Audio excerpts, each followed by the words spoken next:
habe die Ehre. Ich bin's, der Birger, und bald ist es soweit und die neue Community-Funktion da auf YouTube, die hat doch noch so ein Bresal Sinn gehabt. Die Umfrage, die war recht eindeutig und darum ist Zeit, How to Silvester. Dass alle Silvester haben, hören und singen wollen, ja, wer hätte das gedacht, weil da halt einmal am meisten gesoffen wird. Offensichtlich tut der keine Sau mehr besonders als saufen. Gut, soll mir recht sein. Wir fangen erst einmal an mit Phase 1. Was normale Leute an Silvester sortieren.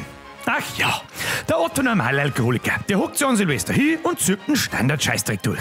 Ein bisschen Bleigießen, wenn's irgendwas Langweiliges gibt als Bleigießen, soll das mal bitte sagen. Danach will ich jetzt ja einen guten Vorsatz aufstellen wie, ich hör's Rauch auf, ich mach mehr Sport, ich ist aber jetzt bloß noch Bio-Scheiße, die ist dreifache Kost, aber liebe Viecher vorne auf der Schachtel drauf sind. Und ja, diesmal wirklich bla bla bla, ja genau, an Scheißdreck tust. Spätestens zu die heiligen 3 Kine interessiert's keinen Nossen, hat er mehr und du saufst, rauchst, schorselst und frisst genauso weiter wie vorher. Was man dann auch noch gern tut, ist gefühlt 8 Stunden an Raclette oder Fondue ohne Fressen, im schlimmsten Fall noch bei den eigenen Eltern, wo du dann noch nicht einmal die Birnen wegsaufen kannst. Um 12 Uhr kriegt dann der Papp einen Rappi und sendet seine sagenhaften 5 Raketen aus dem Hagebau go. Die kann Scheiß nicht gingen und keine alte Sau außer ihm selber total vom Hocker hauen. Für den Pap schaut das so aus. Du und alle anderen singen das aber so. Das Ganze, während dir geschissene Wunderkerzen in den Tint druckern und die hinten im Make-up stehen, weil's die mit 17 Jahren noch geistig unterbelichtet halten und meinen, du sprengst dir deine Bratzen weg, wenn's den Schweizer Grauer bloß anschaust. Und alles bloß, weil sie jetzt Kevins, Torbens und Justins aus Billerböhm Ästen reinweist Fingern verbrennen und der Fernsehkasten danach den ganzen Tag nichts anderes zum Verzeihen hat, außer wird dermaßen gefährlich den ganzen Tag unser Leben ist. Ein Festel mögen wir feiern und darum gehen wir lieber weiter zu Phase 2. Feiern? Freilich! Aber wo? Ja, das ist sowieso die Frage aller Fragen. Also ich für meinen Teil habe auf alle Fälle gelernt. Nämlich, dass je weiter das du wegfährst und je länger das vorher planst, proportional dazu die maximale Beschissenheit dieses Abends steigt. Heißt so viel wie, wow geil Leute, fahren wir nach Wien oder Minga oder Hamburg oder in Tschechei oder sonst was weiß ich nie, zwei das weghält, da geht's voll ab, Mann! Ganz ehrlich, ein Scheißdreck tut's.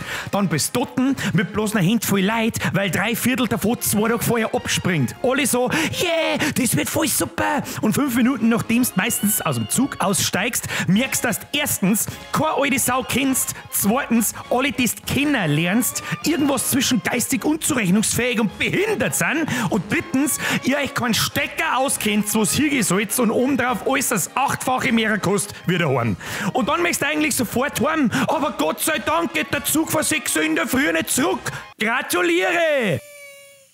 Die besten Festel feiert man daheim mit alle seine Spätzeln. Fertig! Gehen wir lieber weiter zum Höhepunkt, nämlich zu Phase 3. Um 12 Uhr geht's voll ab. So, hast jetzt alles richtig gemacht. Sitzt irgendwo nicht zweiter Streck mit alle deine Spätzeln. Bist eh schon am Saufen, aber irgendwann im Laufe des Abends geht's halt dann einmal auf 12 Uhr zu. Dann geht's für die nächste halbe Stunde bloß noch um 3 Sachen. So viel Schießen, Saufen und ganz wichtig, Schmusen, wie es noch gerade irgendwie geht. Exakt in der Reihenfolge. Wichtig ist bloß, dass alle anderen schießen. Du saufst. Weil seien wir uns ehrlich, was hört's im Biss so? Ich hab mein ganzes Geld verschossen, oder? Ich hab mein ganzes Geld verschossen. Richtig. Keine gute Geschichte fängt nämlich an mit, ich hab mein ganzes Geld verschossen und dann ist er einmal so. Ja. Und aus dem Saufen resultiert fast ganz von allein als Wichtigste. Ich nenn's gerne einen Quasimodo-Freifahrtsschein für die Schmuserei. Meine lieben Mädels, ihr dürft jetzt einmal ganz kurz nicht zuhören. Also, jetzt passt Obacht. Meine Herren, das ist jetzt der wichtigste Professional Advanced Special Tactics Tipp, den ich euch heute mitgebe. Bis 12 Uhr hat die gesamte Damenschaft, wie es leibt und lebt, ausnahmsweise mal aus unerklärlichen Gründen überdurchschnittlich gut drauf ist. Oh mein Gott, ich dachte auf einmal, ich habe die Katze nicht gefüttert. Und dann ist mir eingefallen, ich habe sie doch gefüttert.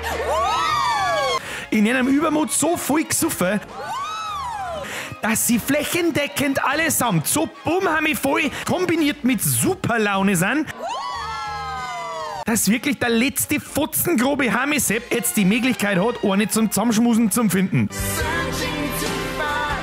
Und das Beste, kostenlos. Ja genau, ich hab's schon so gemeint, wie ich es gesagt hab. Und bevor du jetzt gespannt, was ich gerade gesagt hab, kommen wir gleich noch zum ungeschriebenen bayerischen Verhaltenskodex. Ab sofort erteile ich jedem Bayern die Pflicht, dass er sein Geld nicht verschießt, sondern versauft. Und viel wichtiger, indem ich 20 Minuten mindestens 10 davon mit Schmusen verbringt. Andernfalls, was ist jetzt brutaler als ein Bockfotzen-Gatling-Gun? Richtig! Ein Bockfotzen-Apache-Hubschrauber mit 2 Bockfotzen-Gatling-Guns.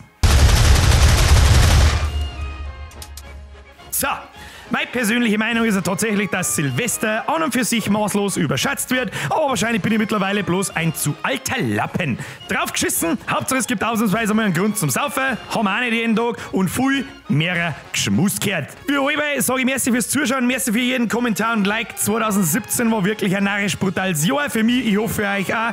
Ohne eurem Sauhaufen war es nicht so unfassbar lustig, motivierend und überragend gut gewesen. Merci an der Stelle nochmal an euch alle. Ich wünsche euch ein gutes Neues, einen guten Rutsch. Wir sehen uns im neuen Jahr. Haut euch eine, habe die Ehre.